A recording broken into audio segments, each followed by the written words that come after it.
how to speak perfect English. Good afternoon, ladies and gentlemen.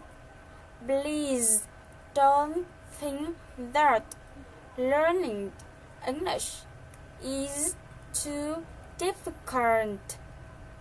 Everything can be mastered if you work hard and practice enough.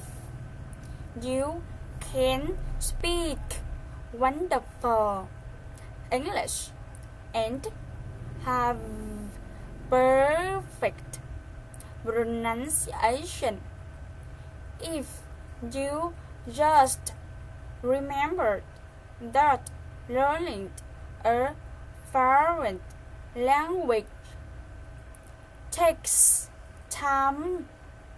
Try to find a friend so that you can study and practice together.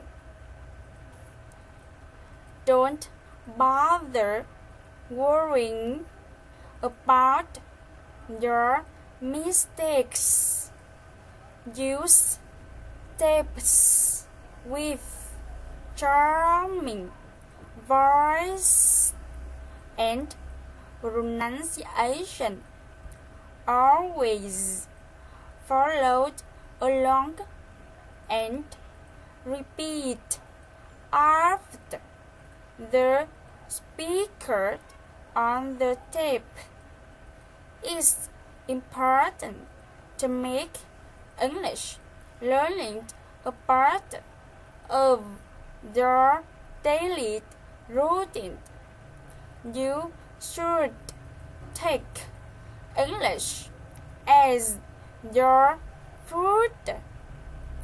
Learn from every mistakes that you make.